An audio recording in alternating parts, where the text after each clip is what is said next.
Bonjour à toutes et à tous et bienvenue à ce nouveau webcast de VusPartner consacré au thème des logements seniors. Je suis Corinne Dubois, économiste chez VusPartner et j'ai le plaisir aujourd'hui d'animer ce webcast et surtout d'accueillir nos trois panélistes, Alexandra Niefergelt, Nicole Decker et François von Ernst, que je vais vous présenter dans les prochaines minutes. Mais avant cela, pourquoi a-t-on voulu aujourd'hui s'intéresser au thème des logements seniors? Il y a tout d'abord un enjeu démographique évident. La Suisse compte aujourd'hui 1,7 million de personnes âgées de plus de 65 ans et selon les prévisions, ce chiffre pourrait monter à 2,7 millions, donc encore 1 million de plus d'ici 2050. Pour les plus de 80 ans, leur nombre pourrait doubler d'ici 2045. Et ce, grâce notamment à l'allongement de l'espérance de vie, mais aussi en raison du vieillissement progressif de la génération très nombreuse des baby boomers. Comment donc va-t-on pouvoir répondre aux besoins de cette population qui devient de plus en plus importante? Une frange de la population qui n'a d'ailleurs rien d'homogène, qui parfois n'a pas du tout envie de se reconnaître dans le terme de senior et qui a des envies, des besoins qui naturellement évoluent et qui ne sont assurément plus les mêmes que ceux des générations précédentes. Quelles sont donc les tendances dans ce marché en pleine expansion? Quels sont les défis à relever, mais aussi les opportunités à saisir ou les innovations à suivre? Pour pouvoir discuter de toutes ces questions, qui sont naturellement complexes et multifactorielles, j'ai donc le plaisir d'accueillir trois experts du domaine du logement et de l'immobilier. Nous avons tout d'abord Alexandra Niefergelt. Alexandra est manager chez VusPartner. Elle est en charge de conseil en développement de projet et dans ce cadre, elle effectue différentes analyses d'emplacement et de marché en tentant de déterminer les facteurs clés, les moteurs pour créer de la valeur, des analyses que ce soit au niveau micro ou régional, du marketing territorial et le développement de visions de stratégie pour les différents espaces économiques. Notre deuxième intervenante est Nicole Decker, qui est chef de l'Office cantonal du logement à Neuchâtel. Dans ce rôle, elle s'occupe de l'élaboration et du suivi de la politique du logement cantonal et donc tout ce qui concerne les subventions et la promotion de la construction de logements d'utilité publique, que ce soit pour les familles ou pour ce qui nous intéresse aujourd'hui, les seniors. Nicole Decker accompagne notamment des projets, tout ce qui est en lien avec les appartements avec encadrement, que ceux-ci soient construits par des privés ou des acteurs publics, et cela dans le but de favoriser l'émergence de quartiers durables, mais également la mixité sociale et intergénérationnelle. Notre troisième panéliste est François von Ernst, qui est fondateur de Résidence Principale et chef de projet Logement Senior dans le groupe PP Holding. Résidence Principale s'occupe de la conception, du développement et de l'exploitation de résidences pour les seniors et plus particulièrement de résidences avec services. Donc ça va être des services de type conciergerie hôtelière, mais aussi tout ce qui est en lien avec la sécurité, la santé et les soins pour les résidents. Donc avec également des activités pour améliorer leur confort et leur divertissement, donc des activités sportives, culturelles et de la restauration. Là encore, l'idée était de favoriser la liberté de choix, mais également l'autonomie des résidents le plus longtemps possible. Voilà donc pour nos trois panélistes qui vont intervenir aujourd'hui. Avant de passer la parole à Alexandra, je voulais encore vous dire que vous pouvez en fait utiliser le chat pour poser des questions à nos experts. Donc les 15 dernières minutes de ce webcast seront consacrées à vos questions. Donc n'hésitez pas à participer à la discussion, à interpeller nos experts via le chat. Voilà, sans plus tarder, je passe la parole à Alexandra pour la première présentation. Merci Corinne. Je vais donc partager mon écran. Là, vous devrez voir la présentation, c'est bon? Oui, tout bon. Magnifique. Donc, j'ai le plaisir de vous présenter l'impact de la société vieillissante sur le marché immobilier. Ça défile bien. On voit la prochaine slide. Super. Donc, pour commencer, un petit aperçu des différentes typologies de logements qui existent pour des logements seniors. On distingue d'un côté du niveau du standard. Donc, c'est d'un côté l'aménagement, mais aussi la qualité des services qui sont proposés. Et l'autre axe, c'est l'intensité de l'encadrement qui en soi va aussi ensemble avec le style de vie. Donc là, on passe des logements plus autonomes à des logements plus institutionnalisés avec des soins plus stationnaires. On a une différence entre le libre marché du logement en termes du prix des loyers, qui est entre 5 à 10% dépendant des services qui sont proposés. Donc, par exemple, pour les logements seniors, on a déjà des assistances et des services qui sont proposés autour de ces types de logements. Et le plus on va à la droite, le plus ce sont aussi des soins qui sont proposés et donc aussi des loyers normalement un peu plus importants.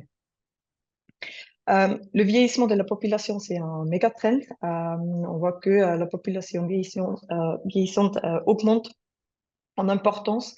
Euh, comme Corinne a dit à l'introduction, on estime de passer à 2,7 millions personnes âgées de plus de 65 ans d'ici 2050, soit une augmentation de 53% ou presque 1 million de personnes de plus.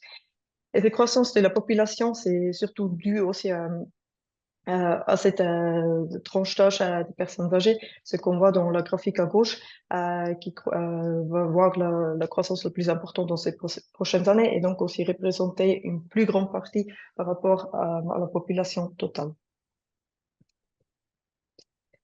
Euh, Ça a aussi un impact sur la taille des ménages. On voit qu'à partir de 65 ans, ça représente le part des ménages avec une ou deux personnes, ce qui est en rouge ici, représente entre 80 jusqu'à 90% euh, euh, des types de ménages. Et donc, si on superpose ces deux analyses, ces deux couches, c'est peu surprenant qu'on finalement on se retrouve avec une partie croissante de petits ménages. Donc, on estime que la part des ménages avec une et deux personnes augmentera d'ici 2050 à 24%, soit 660 000 ménages de plus. Et ça va aussi être le type de ménage le plus important, avec 75% des ménages qui sont des petits ménages à une à deux personnes. Euh, il s'agit donc d'offrir des logements adaptés aux seniors. C'est un des grands enjeux. On voit que la tendance à une entrée plus tardive dans une tendance d'une entrée plus tardive dans des institutions de soins et aussi une durée de séjour plus courte, ce qui est aussi indiqué sur le graphique en droite où on voit que surtout les personnes à partir de 80 ans ont eu la tendance dans ces dernières 10 ans d'avoir un séjour plus court. Il faut donc offrir des nouvelles formes d'habitat adaptées aux personnes âgées avec des formes d'accompagnement un peu plus perméables. Et l'enjeu, c'est donc de créer une offre pour répondre aux besoins des personnes de vivre chez eux plus longtemps et aussi d'une manière plus autonome. Passons donc à la côté marché immobilier pour voir quelle est la demande et l'offre qu'on observe aujourd'hui sur le marché. La demande est la plus élevée dans les zones densément peuplées, donc les villes, les agglomérations et dans les grandes lignes, le plateau suisse. Si on se projette maintenant dans l'année 2040, on voit que actuellement, dans l'année 2040, la proportion des personnes âgées à partir de 65 ans est plus importante dans les parties plus rurales. Ça s'explique parce que les villes sont les moteurs de l'économie, donc il y a quand même une forte présence de la population active sur les marchés du travail. Par contre, si on voit quelle est la croissance des personnes âgées, là, on voit que ça rejoint un peu le territoire du plateau suisse. C'est en lien avec l'augmentation plus forte de manière générale qu'on observe dans le plateau suisse. Et ensuite, vous voyez entouré en noir les régions où cette croissance est quand même surproportionnelle. Donc, c'est-à-dire que c'est surtout dans les cantons de Vaud, Fribourg, une partie du Valais, mais aussi à la couronne autour de Lucerne, qui va vraiment aussi connaître un changement presque structurel, avec une très forte augmentation des personnes de plus de 65 ans. Ça a une implication aussi sur l'utilisation des surfaces. Ce qui est intéressant, c'est de comparer aussi l'auto-évaluation avec la consommation d'espace effectif. Donc, on voit que les groupes d'âge qui ont jugé d'avoir le moindre ou l'emprise le plus faible, ou la surface nécessaire le plus faible, sont les personnes au-dessous de 35 ans et les personnes à partir de 65 ans. Et ce dernier est en contradiction avec l'utilisation effective. Donc, si on regarde ensuite la surface effectivement utilisée par des personnes plus de 65 ans, euh, on voit que là, la consommation d'espace est en fait le plus important et que la taille des ménages, qui est indiquée en bleu, diminue. Donc, ce sont plutôt des petites ménages. Donc, là, un peu un décalage entre peut-être aussi l'offre et la demande. Donc, l'enjeu ici, c'est de créer une offre qui peut contribuer aussi à réduire l'espace nécessaire par personne. Euh, voilà. Passons donc à le côté de l'offre. D'un point de vue investissement dans des logements seniors, c'est en cohérence en fait avec aussi là où on a vu la plus grande augmentation des ou croissance de la population, des personnes âgées, mais aussi là où il y a la plus forte demande. Donc encore une fois, on se retrouve surtout dans le plateau suisse. Ce qui concerne les revenus auxquels on peut s'attendre, on voit que les loyers sont plus élevés pour des maisons de retraite, mais aussi pour des typologies de logements seniors par rapport aux immeubles d'habitation plus classiques.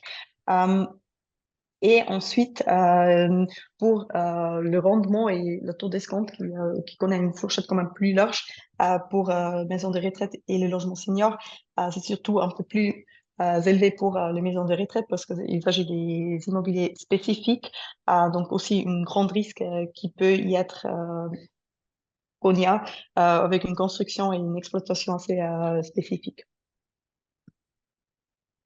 Le coût du logement sur le budget des seniors peut être très important, ce qu'on voit sur cette carte-là. Donc, ça représente la charge du logement en pourcentage de revenus disponibles qui peut, dans certaines zones, même augmenter à jusqu'à 46%, ce qui est une charge énorme. Donc là aussi, un besoin de aider cela un peu.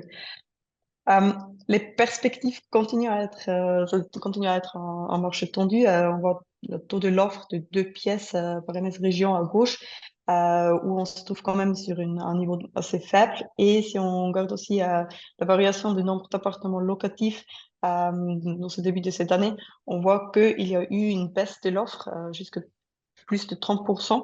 Et ce qui est intéressant de voir ici, c'est si on reprend les régions où on s'attend à la plus forte croissance des seniors, c'est aussi là où on observe cette pénurie pour ces petites typologies. Donc l'enjeu ici, c'est à mettre à disposition des typologies plus petites, abordables et adaptées aux personnes âgées aux bons endroits pour aider cette pression. Ça me mène à la conclusion. Donc, on a d'un côté la demande, le principal moteur est l'évolution démographique. Et ensuite, c'est aussi de pouvoir, bon, avec la consommation d'espace par personne âgée qui est supérieure à ce que eux ils considèrent finalement comme nécessaire, ce qui nous mène à la partie de l'offre, avec donc cet enjeu de créer des logements plus petits et adaptés aux besoins des seniors, en particulier dans les agglomérations autour des villes. Donc là, on trouve quand même un potentiel d'investissement dans l'immobilier de santé. Et finalement, l'enjeu, si on superpose les deux axes, c'est un des enjeux, c'est la grande consommation d'espace en raison du manque d'alternatives finalement et la nécessité de mettre à disposition des logements adaptés aux besoins des seniors avec les bons services pour toutes les budgets. Et pour ouvrir un peu aussi pour la discussion ensuite, deux thèses. Un, c'est qu'à moyen terme, chaque nouveau logement serait adapté aux personnes âgées et la thèse 2, le logement abordable pour les personnes âgées serait le sujet important de l'avenir. Et avec ça, je conclus et je vais passer la parole et vous remercie pour l'attention. Voilà, merci beaucoup Alexandra. Donc du coup, à vous, Madame Becker, pour votre présentation. Alors, bonjour à tous. Est-ce que vous m'entendez? Oui. Super. Maintenant, je vais prendre la présentation. Est-ce que vous voyez ma présentation? Oui, c'est tout bon. Formidable. Alors d'abord, merci à Rusté Partenaires d'avoir fait appel à une fonctionnaire cantonale pour parler de ce sujet qui me tient particulièrement à cœur parce que je travaille autant avec des maîtres d'ouvrage d'utilité publique qu'avec des privés. Vous allez avoir l'occasion de le remarquer. Donc, Quelle solution? Comme il a été dit, on va pratiquement doubler les plus de 80 ans et comme nous avons fait une étude, bien sûr, les seniors restent attachés au fait de rester le plus longtemps possible chez eux. Nous avons donc fait une planification médico-sociale qui permet de prendre en compte les mesures existantes et de créer des choses nouvelles comme les unités d'accueil de jour, mais aussi et surtout ce qu'on appelle dans le canton de Neuchâtel des appartements avec encadrement. Alors, qu'est-ce que c'est exactement? C'est des 2 ou 3 pièces qui ont une salle commune, qui sont bien sûr aux normes SIA 500, avec un système d'alarme 24 heures sur 24 sur leur propre réseau, proche des transports publics et des commodités, et avec une déclivité à l'extérieur de l'immeuble de moins de 6%. Parce que si vous habitez en hauteur, vous pouvez descendre en déambulateur, mais vous ne remontez jamais avec les courses. Qu'est-ce que sont ces prestations d'encadrement? Principalement une animation par semaine au minimum, 2 visites de courtoisie dans l'appartement du senior pour détecter les difficultés et surtout établir un lien de confiance au cas où un jour ces personnes devront quand même aller en EMS et cette fameuse alarme 24 heures sur 24. On considère que le forfait des prestations d'encadrement coûte environ 200 francs par mois dans le bail à loyer, dans les frais accessoires. Une référente, c'est-à-dire la personne qui va donner ses animations et faire ses visites de courtoisie, qui est une ASE, donc une assistante socio-éducative dans notre canton ou quelque chose d'équivalent, on part du principe qu'il faut un 100% pour 60 logements, donc 50% pour 30 AE. Ces logements sont évidemment ouverts aux personnes à l'AI ou à l'ABS, mais personne ne va venir vérifier que ces gens remplissent entièrement ces conditions. Nous, on va vérifier que le temps de travail de la référente continue. Donc, si une fois il y a quelqu'un de plus jeune, eh bien, ça fera de la mixité intergénérationnelle. Il n'y a pas d'inscription au registre foncier pour ces immeubles. Elles doivent être construites sur des zones d'habitation. La seule exception, on les accepte en ZUP si elles sont construites à côté d'un EMS. Évidemment, il y a une demande accrue et c'est un véritable argument commercial. On peut envisager des aides à la pierre pour les maîtres d'ouvrage d'utilité publique et moi, j'aide à la levée des oppositions aussi. Mais ce qu'il faut savoir, et c'est la raison pour laquelle ça m'intéresse particulièrement, c'est que ces appartements avec encadrement génèrent énormément de logements pour des familles, du coup, à prix abordable. Parce que, en rentrant dans ces logements, les seniors abandonnent souvent des très, très grands logements qu'ils ont occupés depuis de très longues années. C'est facilement rénovable. En 2 mois, vous mettez ces logements sur le marché. Et du coup, les prix ne devraient pas être trop élevés. Donc, vous fabriquez du logement abordable en créant des appartements pour seniors. En plus, créer des logements pour seniors prend moins de place au sol, au mètre carré, par rapport à des logements pour famille. Donc, vous pouvez en fabriquer le double. Et il y a un troisième effet important et très intéressant, c'est le turnover. Les familles dans les immeubles standards restent environ 10 à 20 ans. Dans les appartements avec encadrement, les seniors vont rester 2 à 5 ans. Donc, sur les 555 que nous avons dans le canton de Neuchâtel, j'estime à plus de 1000 logements qui ont été libérés, qui sont de grands logements, voire même de villas.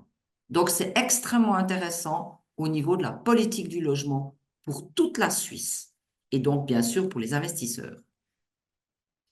Quel est l'avantage d'un senior dans un quartier? Il y a forcément moins de véhicules et de bruit. Ça augmente la sécurité parce que tout le monde sait qu'une personne âgée remplace allègrement une caméra de surveillance. C'est un grand soutien à l'économie résidentielle parce que la plupart n'ont plus de véhicules, donc ils sont obligés d'utiliser les commodités qui sont autour, ce qui est un avantage pour tout le monde. C'est du mieux vivre ensemble puisqu'on peut imaginer utiliser la salle commune de manière intergénérationnelle. Et dans mon rêve, l'encadrement peut s'activer aux alentours de l'immeuble. Donc, les personnes qui sont bien chez elles et qui habitent tout près pourraient prendre la partie encadrement, venir aux activités, la référente irait chez eux pour les visites de courtoisie. À quel moment faut-il déménager? Ça, c'est une grande question pour les seniors qui se considèrent évidemment pas du tout comme seniors. En même temps, si on ne veut pas vieillir, il faut mourir tout de suite, hein, pour être clair. Si on a la chance de finir vieux et handicapé, c'est qu'au moins on n'est pas mort jeune. C'est terrible, mais il faut s'imaginer qu'on va fabriquer tout ça aussi pour nos familles, et aussi plus tard pour nous, si on a la chance de devenir un jour vieux. Donc, dès le moment où le logement est isolé et que vous ne pouvez pas faire vos courses en voiture, ça peut devenir un réel problème à partir de 80 ans. Aussi, si le logement est impossible à adapter. Et le grand gag, c'est si vous êtes trop fragile pour rester dans votre ancien logement, mais pas assez pour entrer à l'EMS, vous n'avez pas de solution, sauf les appartements avec encadrement qu'on appelle des structures intermédiaires. La santé du conjoint peut aider, mais en gros, retenez que si vous devez déménager tôt ou tard, faites-le plutôt trop tôt que trop tard. Ça, c'est ma devise. Alors, quels sont les bénéfices? Vous pouvez évidemment agir sur l'isolement et le sentiment d'exclusion. Ça améliore du coup la qualité de vie et le sentiment de sécurité. Donc, c'est un meilleur état de santé in fine. Et donc, c'est surtout un nouveau projet de vie pour ces gens. Donc, au niveau de la base légale, c'est juste constitutionnel, hein. Au niveau fédéral et cantonal, nous devons faire en sorte que les gens trouvent des logements à prix abordable et de manière appropriée. Donc, vous voyez qu'on a fait fonctionner le dictionnaire des synonymes. Nous avons établi avec les communes des chiffres à atteindre. Donc, d'ici 2030, voire 2040, l'idée, c'est d'avoir 4,2% des plus de 65 ans qui trouvent des appartements avec encadrement. Donc, ces appartements, évidemment, ils doivent être labellisés par le service de la santé publique pour compter dans cette fiche du plan directeur. Et si on a un Covid extrêmement brutal qui arrivait dans le futur et qui tuerait toutes les personnes de plus de 70 ans, on pourrait enlever l'encadrement et ces logements pourraient devenir simplement des logements standards. Ça, c'est très important pour les privés qui veulent investir dans ce domaine. L'objectif à Neuchâtel d'ici 2030, c'est d'en avoir 1800. Aujourd'hui, on en a 555. Donc, autant dire qu'il y a encore beaucoup de travail. Si possible, avec 40% au prix de prestations complémentaires, c'est-à-dire ouvert aux personnes les plus défavorisées. Dès le moment où c'est labellisé, les prestations complémentaires prennent en charge la partie de l'encadrement inclus dans les charges du loyer. Vous avez là les prix du canton de Neuchâtel. Évidemment, vous aurez accès aux présentations, donc je peux aller assez vite puisque vous pourrez retourner dessus. Je vais passer en vitesse tous les immeubles qui ont déjà été labellisés jusqu'aujourd'hui. Donc, on a commencé par le Corbusier à la Chaux-de-Fonds à côté de la gare. Vous avez les Sans-Foin à Cressier, les Petits Lilas chez Saint-Martin, un exemple encore à la Chaux-de-Fonds, les Vignes du Clos à côté du petit TMS, Clairvy, un projet privé, les Fleurs du Vent, la première coopérative pour seniors du canton. Là, c'est 9 petits logements qui sont de la gare de la Chaux-de-Fonds. Vous avez le choix entre la vue au nord sur le parking ou carrément sur les voies de chemin de fer. Ils sont quand même pris, ces logements. Au-dessus de la Migros, autant dire que ceux-là, ils n'ont pas fait long. Le panneau de chantier a suffi pour tout louer en quelques minutes, même à la Chaux-de-Fonds. Puisque vous êtes au-dessus de la Migros, vous pouvez donc aller acheter du beurre en pantoufles. Au-dessus du Haume de Dubié, un magnifique projet à Neuchâtel, un autre à Marin. Celui-là, il est intéressant parce qu'il est à côté de la Migros de nouveau, mais vous aviez la possibilité d'avoir la vue sur le parking de la Migros et la route nord ou le parc au sud.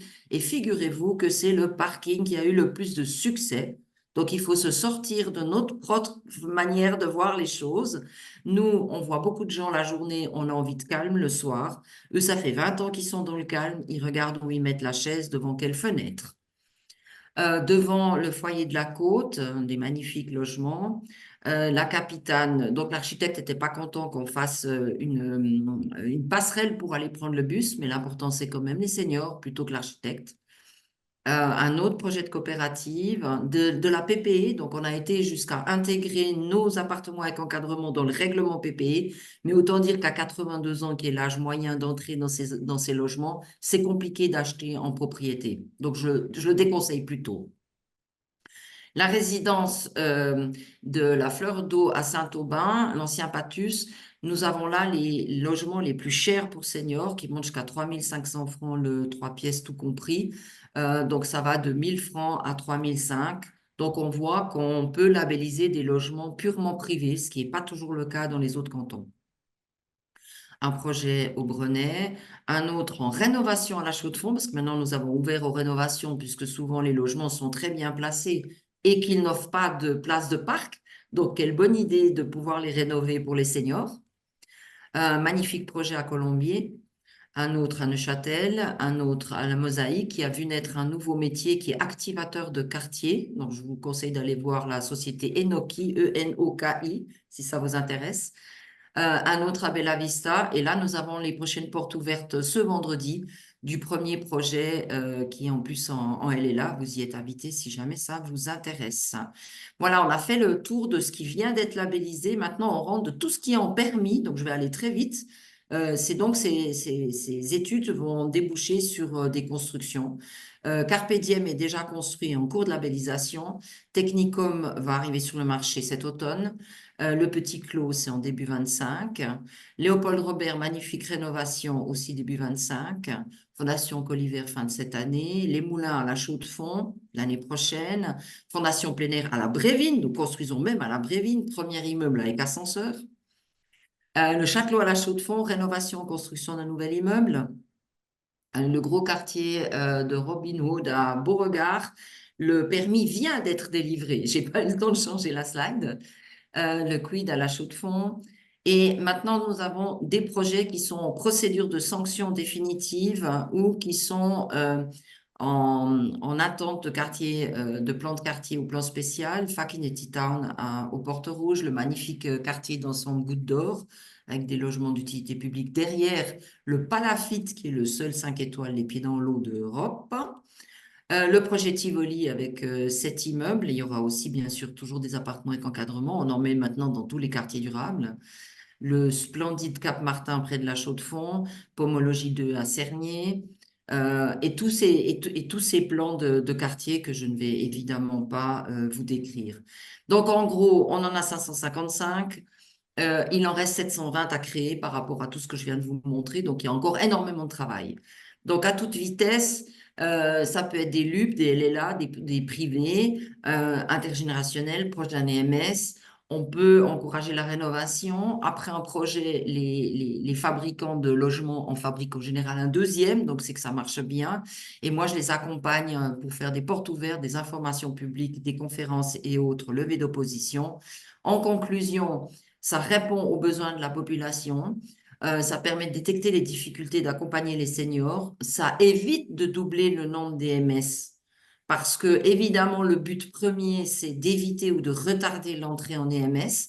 Ça optimise les infrastructures existantes puisqu'on construit dans aux bons endroits. Ça soutient l'économie résidentielle. Ça augmente la part de logements adaptés à mobilité réduite. Seuls 5% le sont en Suisse. Ça libère de grands logements anciens. Ça permet de se battre contre l'isolement des seniors et ça augmente le mieux vivre ensemble. Donc, autant dire que oui, il y a un bel avenir et oui, je le soutiens vraiment beaucoup. Je vous laisse mes coordonnées si vous avez des questions. N'hésitez pas à me joindre. Merci. Merci beaucoup, Nicole Decker, pour votre présentation.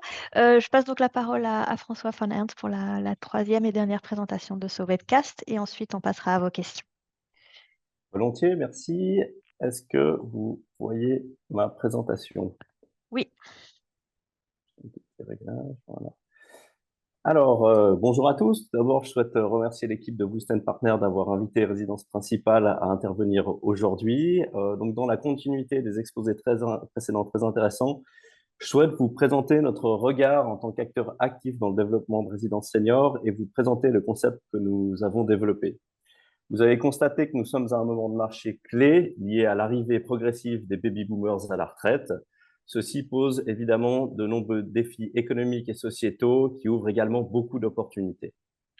Deux mots rapides sur le groupe Pharmacie Principale. Donc, le groupe Pharmacie Principale est un groupe familial plus que centenaire, dont la création date de 1912, actif généralement dans la santé et le bien-être.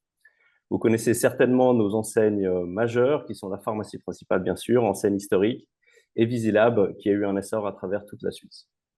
En 2020, donc, le groupe a décidé de se rapprocher de ses clients seniors en ouvrant une nouvelle filiale, qui s'appelle Résidence Principale, dédiée exclusivement au développement et à l'exploitation de résidences seniors avec service.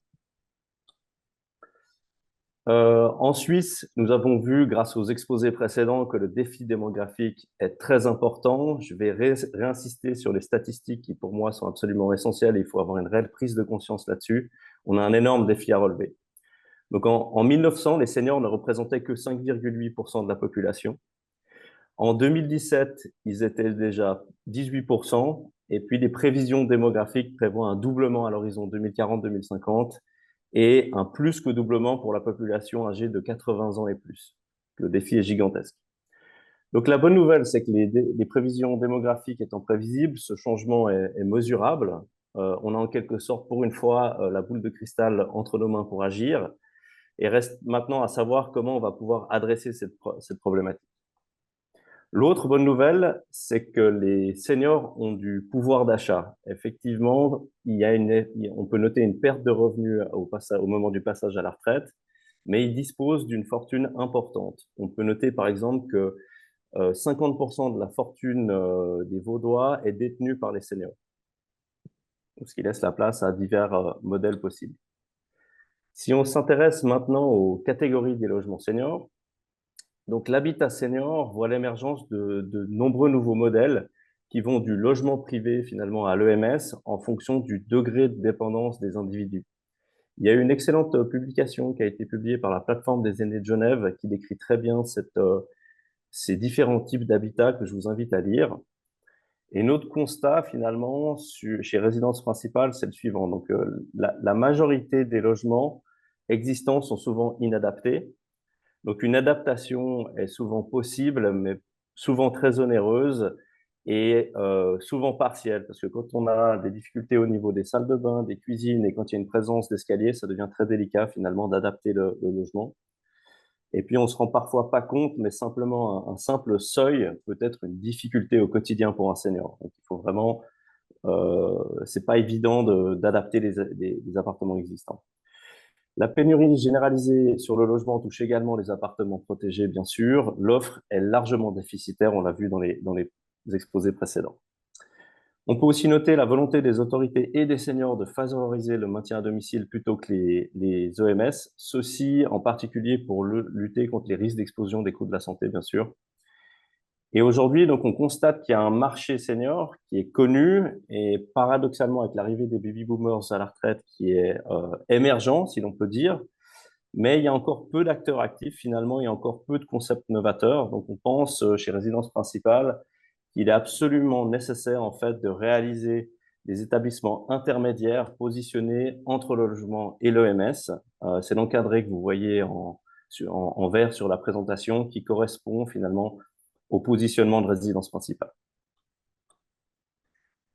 Alors, pour développer notre concept, nous nous sommes inspirés des zones bleues dans le monde. Certains d'entre vous ont certainement entendu parler de ces régions dans le monde où il y a une concentration de centenaires bien supérieure finalement à la moyenne mondiale. Il y en a au Japon, à Okinawa, en Europe, en Sardaigne, en Italie, à Ikari en Grèce, à Nicoya au Costa Rica, à Lomozinda aux États-Unis. Et il y en a des nouvelles qui sont régulièrement découvertes. Et en fait, les études montrent que ces endroits ont des caractéristiques en commun qui favorisent le bon vieillissement. Alors, nous, pour notre concept, on en a retenu 3 principales qui nous semblent absolument essentielles. C'est bien sûr l'échange et l'intégration sociale, le lien social dans sa globalité, qui est absolument essentiel. C'est même peut-être le facteur de bon vieillissement prioritaire qu'on a parfois un petit peu oublié dans nos sociétés occidentales, puisqu'on a tendance à isoler les seniors. Le deuxième facteur, c'est la nutrition. La nutrition permet d'agir activement contre les maladies chroniques, qui sont le principal facteur de mal-être finalement des seniors et de décès des seniors, et le principal facteur d'augmentation des coûts de la santé. Donc, en travaillant sur une nutrition intelligente, on peut tout à fait, sans oublier la partie plaisir, finalement travailler sur les maladies chroniques. Et le troisième élément qui est plus connu dans nos sociétés, c'est l'activité physique et cognitive, bien sûr, qui est essentielle au bon vieillissement. Donc, on est convaincu que si on arrive à regrouper finalement ces caractéristiques dans un même lieu, on doit pouvoir contribuer au bon vieillissement et finalement à résoudre le prochain défi démographique. Et c'est ce qu'on essaye de faire chez Résidence Principale. Si on s'intéresse maintenant aux seniors et particulièrement les baby boomers, qui sont la nouvelle génération qui arrive à la retraite, donc la population de seniors vit une transition générationnelle majeure avec l'arrivée de cette génération à la retraite. Ils sont nés entre 1945 et 1964. Ils sont âgés de 59 à 78 ans. Et la génération précédente, en fait, qu'on appelait silencieuse, moi j'aime pas trop ce terme-là, avait pour habitude de s'adapter en fait à des modèles qui leur étaient imposés, ayant souvent vécu des guerres, ayant eu une structure sociale plus traditionnelle, alors que les baby boomers, eux, ont vécu des révolutions sociales majeures et un confort de vie jusqu'alors inégalé. Donc cette capacité à accepter des modèles qui leur sont imposés est, de notre point de vue, à repenser. Donc c'est une génération à laquelle il est interdit d'interdire. Donc pour nous, ce n'est plus aux seniors de s'adapter, mais aux structures de leur offrir des environnements répondant à leurs aspirations, qui sont trois principales, qui sont rester actifs, être libre de leur choix, c'est un élément essentiel, et être pleinement intégré à la vie sociale. Et si vous voyez le graphique qui est présenté actuellement, l'âge ressenti des seniors est, pour une personne de 75 ans, environ 15 ans plus jeune finalement qu'il ne l'est réellement. Donc quelqu'un de 75 ans pense qu'il a ou agit comme une personne de 60 ans, ce qui nous impose aussi de revoir un peu la manière dont on s'adresse à eux et dont on leur propose des environnements qui leur correspondent. Donc on pense qu'on doit vraiment repenser le modèle du marché senior et repenser et proposer des modèles finalement à ces nouveaux retraités, demandeurs de concepts décomplexés et innovants.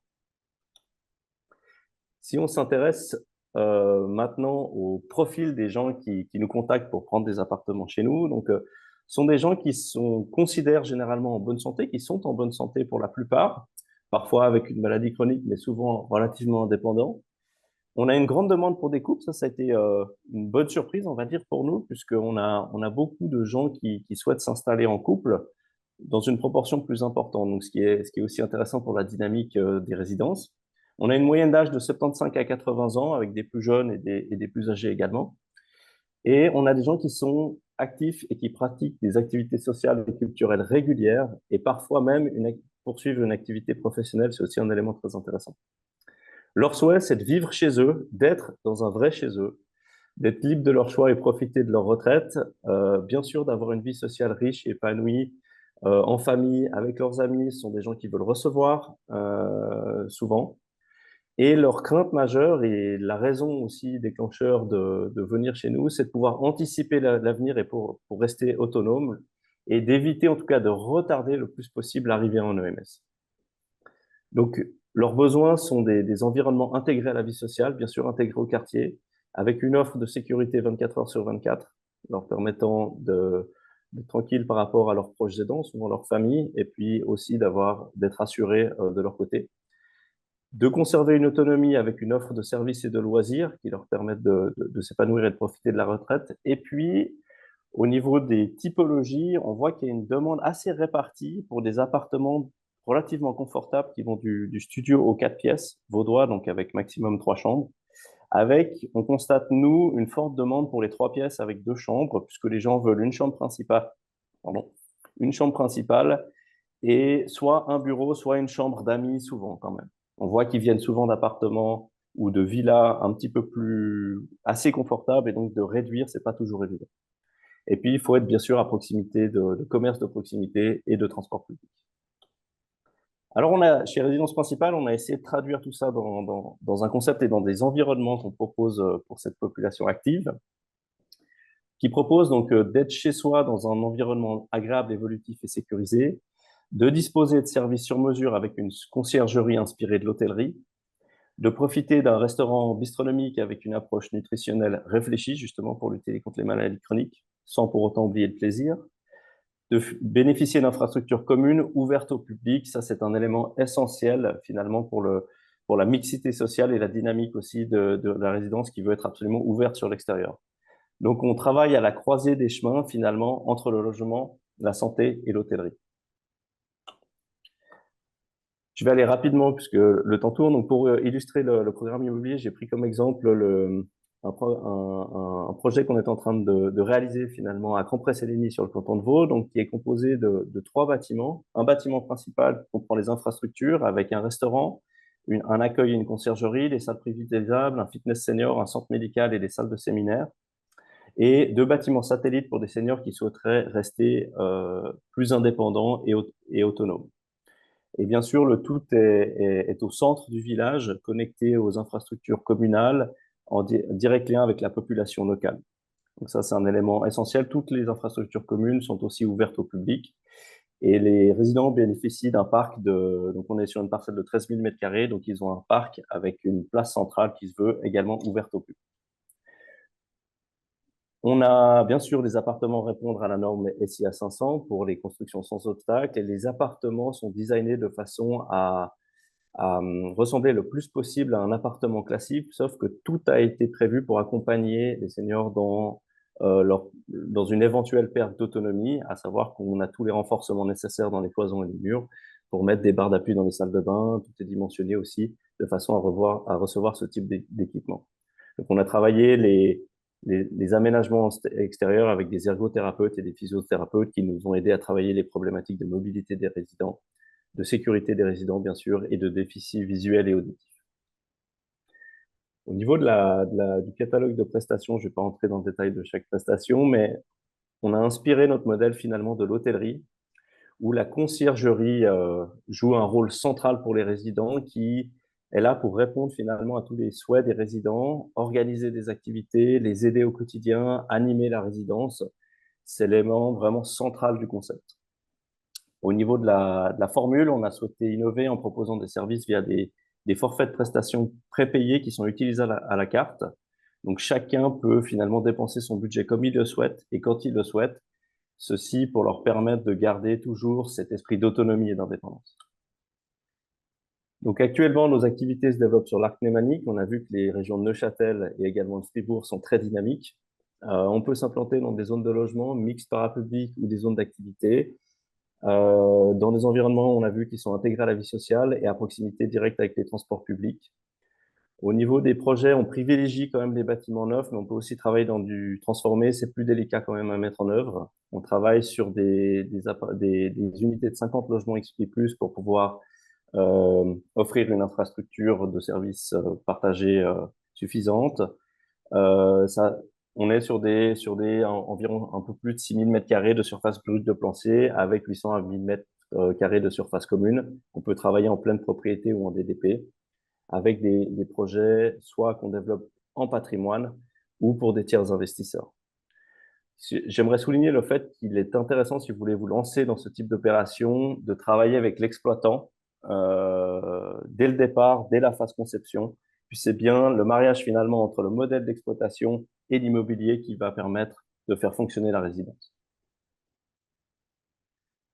On peut vous accompagner donc dans l'investissement, on fait de l'investissement et on développe les projets immobiliers, on fait du conseil en développement de résidences seniors et bien sûr on travaille pour l'exploitation de notre propre résidence ou celle de tiers. Je vais conclure en disant que le marché senior est un secteur qui présente de nombreux défis socio-économiques afin d'anticiper une transition démographique majeure et répondre à un besoin croissant. Cet enjeu est mesurable et devrait permettre aux acteurs du marché d'anticiper la problématique à venir. La nouvelle génération des baby boomers arrivant progressivement à la retraite nous impose de repenser le modèle de l'habitat et l'encadrement senior en profondeur. Le concept que nous avons présenté aujourd'hui souhaite contribuer à apporter une réponse parmi de nombreuses autres possibles. Du point de vue des propriétaires, investisseurs et développeurs, nous serions très heureux de pouvoir vous ouvrir un accès à un marché en développement, vous faciliter la conception des ouvrages et vous aider à maîtriser le risque, vous proposer un rendement locatif stable, valoriser l'immobilier grâce à un USP fort, et enfin investir dans des projets socialement pertinents et répondant à un besoin exprimé de la population senior. Je vous remercie pour votre attention. Merci beaucoup, François von Ernst, pour cette présentation. Donc, on est vraiment pile à l'heure, hein. Il nous reste 15 minutes pour répondre à vos questions et je vois qu'il y a déjà pas mal de questions qui ont été posées sur le chat, enfin sur le Q&A. Donc, peut-être une première question déjà. Comment peut-on aider ou encourager les seniors finalement à abandonner un logement grand pour un logement qui sera plus petit, mais éventuellement qui sera plus cher dans les conditions de marché aujourd'hui, comme on l'a vu. Donc, on sait que c'est logique finalement de le faire, que ça permet de libérer une place pour une famille, mais individuellement, comment est-ce qu'on va finalement créer l'envie pour cette personne de déménager dans un logement plus petit? Peut-être, je ne sais pas, François Fernand, vous voulez répondre à cette question?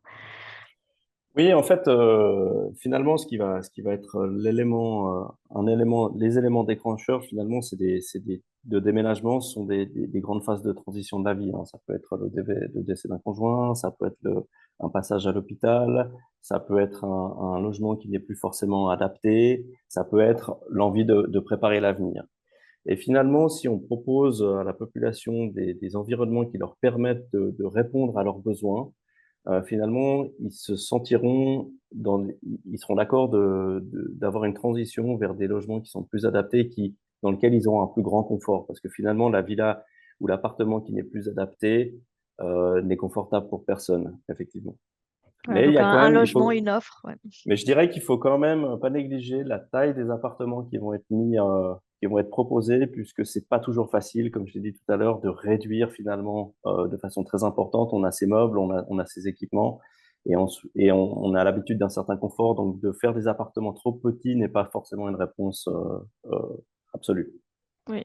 D'ailleurs, il y avait aussi une question par rapport aux tailles, donc peut-être vous pourrez rebondir là-dessus, Nicole Descartes. Donc pour vous, la taille moyenne des appartements avec encadrement que vous construisez, est-ce que c'est quoi par rapport en Alors, en moyenne sur les... Ouais. effet, les gens qui vivent dans des très grands appartements, on a même déménagé une dame qui avait un 9 pièces.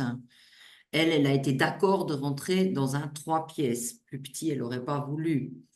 Maintenant, tout dépend de la taille du porte-monnaie, surtout. Parce que si souvent, à deux, on peut s'offrir un 3 pièces, quand on est seul, la question se pose, et elle se pose de manière aiguë. Est-ce que vous avez les moyens de supporter tous les frais quand vous serez veuf ou veuve, ou est-ce que vous voulez ajouter un déménagement au pire deuil de votre vie? C'est assez cruel de le présenter comme ça, mais majoritairement, nous, on est quand même plus sur des 2 pièces, même si bien sûr les gens préféreraient des 3 ou des 4, mais en ont-ils réellement les moyens? Ça reste toujours la même question. Et bien sûr que pour moi, l'élément déclencheur, c'est souvent lié à la voiture. En gros, si vous faites un petit accrochage, un mini accident, votre permis peut être remis en cause. Et si du jour au lendemain, vous n'avez plus de permis de conduire, est-ce que vous allez pouvoir manger autrement que dans des plats Sagex livrés à domicile, et ce pour le reste de votre vie? C'est vraiment la question la plus sensible. Euh, Bien évidemment, après tout ce qu'a dit Monsieur François von Hertz, que je valide évidemment. Oui. Ensuite, j'ai eu une ou deux questions là concernant les normes. Je pense que c'est vous, Madame Descartes, qui aviez parlé de cette norme SIA 500. Alors, j'ai des gens qui disent que cette norme est insuffisante ou au contraire qu'elle est trop stricte. Alors, peut-être on va poser la question de manière générale. Est-ce que cette norme SIA 500, d'après vous, est la norme appropriée pour le type, pour les appartements avec encadrement? Alors, d'abord, cette norme, elle est parfaitement obligatoire pour tous les logements de plus de 8 logements, tous les immeubles de plus de 8 logements depuis 2010, donc que ce soit de la PPE, des immeubles standards, la norme SIA 500 est obligatoire. Et en effet, elle n'est pas suffisante. Nous, on se base sur l'Habitat pour personnes âgées, qui est une brochure créée par Félix Beaune, et qui permet d'ajuster les choses qui sont extrêmement importantes du type contraste, couleur, luminosité, des petits détails comme par exemple de ne pas avoir un vitrocérame avec slider parce qu'on ne sait pas où on pose les doigts. Il faut imaginer qu'on est face à des gens qui ont plus de 80 ans en moyenne et qui n'ont pas connu le vitrocérame. Donc, il faut aussi s'adapter à ce genre de choses. Alors, oui, la norme SIA 500 est extrêmement importante, mais elle est malheureusement pas totalement suffisante. Merci. Oui, si je peux me permettre de compléter, je rejoins tout à fait l'avis de Madame Decker, parce que effectivement, il faut penser le succès finalement d'un appartement senior réussi et qui permettra vraiment à quelqu'un de rester à long terme. Le but, c'est si possible, à moins qu'on ait des troubles cognitifs ou des pathologies lourdes, de finir ses jours finalement à domicile. Et donc, il faut vraiment travailler chaque espace pour travailler le confort du résident et rendre cela possible. Et donc, Il faut aller au-delà, à mon avis, des normes SIA 500. Et effectivement, les textes qu'a cité Madame Decker de Félix Beaune sont de grande qualité pour ça. Merci. Je peux Encore une envoyer question. le PDF de cette brochure à qui le souhaite, hein, si jamais, un petit mail et puis j'envoie le PDF.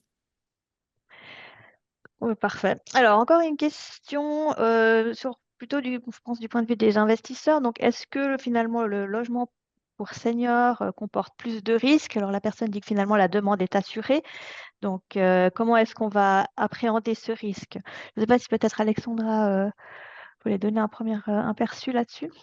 Oui, alors bon, c'est aussi un peu ce que je montre avec la graphique, avec les différents risques que finalement ça dépend un peu de type de logement senior qu'on construit, à quel point est-ce que c'est un immeuble spécifique, à quel point est-ce que c'est aussi plus adaptable aux besoins. Donc comme Madame Decker a dit avant, donc de aussi pouvoir retransformer un appartement dans un appartement finalement standard, donc d'avoir cette flexibilité.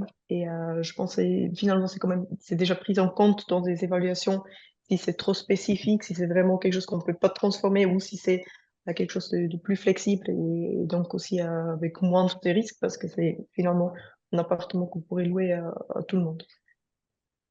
Je peux juste ajouter quelque chose. Alors, la Bien sûr. réversibilité, elle doit être absolument garantie. Pour moi, c'est extrêmement important. Le deuxième point, et c'est la base en immobilier, c'est l'emplacement, l'emplacement, l'emplacement. Si vous êtes très proche des transports publics, que vous êtes sans déclivité ou que la déclivité elle est corrigée par un ascenseur public extérieur, ce qui sera le cas dans plusieurs de nos projets, et que vous avez des commodités, c'est-à-dire où vous pouvez aller dans des lieux publics à pied depuis chez vous, eh bien, ça se louera très facilement où que ce soit. Par contre, si vous n'avez pas ces trois éléments, vous prenez un risque. Oui. Mm. Et puis après, évidemment, c'est le prix. Si vous êtes extrêmement cher, il faut être encore mieux placé, forcément. Et puis offrir quelque chose qui a une qualité perçue qui est équivalente. Donc ça, c'est normal. D'ailleurs, moi, j'ai une question pour Monsieur François von Hertz. Je voulais savoir quels sont quel est le budget qu'il faut compter pour vivre dans un 2 pièces en tant que personne seule dans vos résidences en moyenne. Alors, si vous voulez, nos résidences, je vais peut-être juste compléter la question d'abord. Oui, Effectivement, je pense qu'aussi le fait d'intégrer un modèle d'exploitation dès le départ, dès la phase de conception, me semble important parce qu'il peut y avoir, selon ce qu'on veut faire, il peut y avoir un panel différent de modèles d'exploitation qui vont avec. Et puis, il faut trouver en fait le bon spécialiste qui vous accompagne pour ça, ce qui permet de limiter sensiblement le risque, puisque après, vous êtes garanti finalement que l'objet va fonctionner en phase d'exploitation. Ça, c'est très important puisque il y a de nombreux modèles qui sont différents. Au niveau, donc nous, nos modèles, on est parti du constat que finalement, il y a toute une catégorie de la population qui n'a pas accès au logement subventionné, qui ne peut pas y aller et qui ne souhaite pas forcément se retrouver à l'EMS. Donc, on travaille plutôt sur le marché libre, donc on s'adresse à une classe moyenne supérieure, effectivement. bien sûr.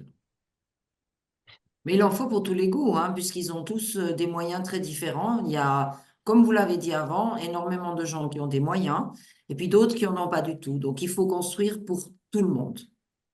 Oui, effectivement, nous, on a constaté qu'il y a des gens qui nous appellent, effectivement, ils nous disent, mais on est très content de voir votre projet arriver, puisque en fait, on ne trouve pas suffisamment d'offres ou de places nulle part par rapport à justement notre profil, qui est Ouais, peut-être de la classe moyenne supérieure. Je ne trouve pas d'offres qui me correspondent.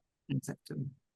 Une autre question que je vois sur le chat, c'est est-ce qu'il existe des concepts pour des appartements plus grands? Donc, on a parlé du fait de vouloir un 3 pièces, un 4 pièces en tant que couple, mais qu'après, peut-être, ça correspond plus si on se retrouve une fois seul. Mais est-ce qu'à ce moment-là, un modèle de sous-location, où on pourrait sous-louer une partie, une pièce ou deux à des étudiants, à des jeunes actifs en recherche de logement, est-ce que ça, c'est quelque chose qui peut être intéressant et qui devrait être favorisé? Alors, ça fonctionne déjà. On a même des projets avec l'Université de Neuchâtel qui s'appelle Apart-Âge et qui permet même de mettre à disposition, donc dans un logement standard, même sans forcément avec encadrement, une pièce. Si la pièce fait 16 mètres carrés, la personne met à disposition 16 heures par mois d'entraide ou de coaching ou de jardinage ou de ce que vous voulez. Et puis, elle ne paye que les charges ou de la sous-location standard. Il y a énormément de demandes de la part des étudiants. Et il y a beaucoup, beaucoup, beaucoup moins de propositions de la part des seniors qui ont très, très peur de vivre avec un inconnu. Il faut en être conscient. Mm. Rejoins finalement aussi à l'idée de colocation qui existe aussi avec des personnes Oui, plus âgées. Donc, et effectivement aussi de pouvoir se louer une partie de la maison avec, par exemple, une maisonnette, etc. Donc, là, il y a absolument. tout à fait des exemples qui existent. Possibilité. Très bien. Une autre question, si on pense un peu aux évolutions technologiques qu'on voit à ce moment avec tout ce qui est intelligence artificielle, les assistants numériques, est-ce que c'est quelque chose que vous utilisez déjà ou que vous pourriez imaginer qui puisse prendre un rôle plus important à l'avenir dans la gestion du logement senior? Peut-être pour François von Ernst en premier. Oui, alors c'est une excellente question. Donc, on va avoir ce fameux changement générationnel avec les baby boomers qui arrivent. Ce sont des gens qui ont l'habitude d'utiliser des smartphones, qui sont connectés, qui n'ont pas de problème à utiliser ce genre d'outils. Donc, nous, sans aller jusqu'à l'usage de l'intelligence artificielle, je dirais, on travaille avec comment se servir des outils informatiques. Maintenant, je sais que, et ça, c'est pas ma spécialité, il y a des ateliers qui commencent à utiliser l'intelligence artificielle pour gérer des questions de troubles cognitifs, des choses, des travails en fait, du travail finalement avec les seniors, mais c'est pas ma spécialité, donc je ne peux pas forcément m'exprimer là-dessus. Je ne voudrais pas dire de choses que je ne maîtrise pas. Très bien, en tout cas, c'est une question intéressante et à suivre. Et puis, la question de la durabilité, justement, on en a parlé un petit peu, que c'est important de voir ces quartiers durables et puis ces logements durables. Est-ce que c'est aussi une demande que vous percevez par rapport justement aux résidents? Est-ce que déjà, ou même pour la restauration ou pour le logement, est-ce que c'est quelque chose qui les intéresse, qui est important pour eux au moment de choisir une résidence senior, le fait que ce soit durable? Alors, si cette question s'adresse à moi volontiers, la durabilité, je dirais que c'est un aspect important, c'est un must-have, hein. De toute façon, quand on crée des nouvelles résidences, on ne peut pas passer à côté de l'aspect durable. Donc, nous, évidemment, on s'inscrit dans cette démarche. Il y a aussi une question assez importante, c'est que si on construit durable, on rend aussi un appartement confortable. Typiquement, à Camp Passeligny, on va mettre en place une solution de géocooling qui permet de rafraîchir le bâtiment, qui utilise l'énergie renouvelable du sol. Bien sûr, le panneau solaire photovoltaïque et ces éléments-là permettent aussi de réduire la facture mensuelle. Donc, ce sont des éléments qui sont incontournables aujourd'hui. En termes d'arguments, je dirais, pour nos résidents, ils cherchent surtout du confort. Ils pensent aux générations futures, oui, mais pour eux-mêmes, finalement, c'est pas l'élément prioritaire, je dirais. On a parlé aujourd'hui pas mal de mixité sociale, de mixité intergénérationnelle. Je me posais la question, est-ce que c'est important en fait d'avoir ce type de mixité entre les générations au niveau du quartier ou est-ce que c'est déjà important quand même pour un bâtiment, dans le même bâtiment, on soit mix entre les différentes générations? Est-ce que c'est une demande par exemple des seniors plutôt d'être au calme et puis de pas avoir, par exemple, des familles avec enfants dans le bâtiment qui pourraient être plus bruyantes, ou au contraire, c'est plutôt une demande d'avoir plus d'animation et de pas se retrouver en cluster avec d'autres personnes âgées. Je ne sais pas, peut-être Madame Decker, si vous avez Alors, une vue là-dessus. clairement, ça dépend des gens. Oui.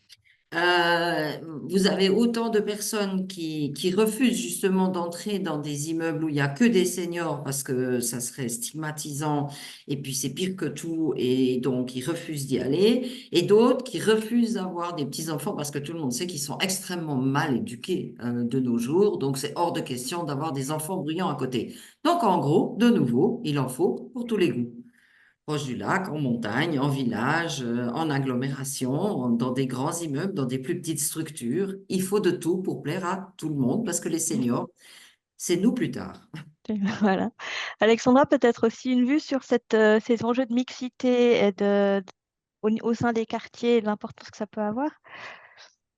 Je pense rejoindre effectivement ce que Madame Decker vient de dire, c'est finalement, ça dépend du profil. Est-ce qu'on souhaite être vraiment dans un emplacement central, plus animé, plus mixte, et l'ajout que les personnes âgées peuvent apporter au surrounding, donc au magasin, etc. Et ensuite, bon, l'avantage aussi de pouvoir être dans un encadrement où on a des services plus spécifiques. Donc, si on est dans un immeuble qui est vraiment fait pour les seniors, ça peut vraiment être sur mesure. et donc aussi proposer plus de services qui vraiment les convient. Donc, il y a un peu les deux côtés d'être un peu dans un côté plus mixte, d'avoir un peu cette diversité en termes de gens ou d'avoir quand même un immeuble plus spécifique avec des services qui correspondent effectivement aux besoins, à mon avis, chez Résidence Principale avec l'offre. Merci beaucoup. Bon, on arrive gentiment à la fin de cette heure consacrée au webcast. J'ai eu la question aussi sur le chat une ou deux fois. Donc oui, vous allez recevoir les slides des présentations ainsi que la vidéo en replay qu'on enverra à tous les participants dans les prochains jours. Je tiens encore à remercier naturellement nos trois panélistes, Alexandra Niferget, Nicole Decker et François von Ernst, pour vos présentations très intéressantes, pour vos interactions, pour vos réponses aux questions des participants. Je remercie naturellement vous aussi, vos participants, pour avoir animé cette conversation. Je vous remercie pour votre attention et vous souhaite une excellente suite de journée. Merci infiniment, bon appétit. Merci infiniment. Merci Corinne. Excellente journée. Merci, bonne journée.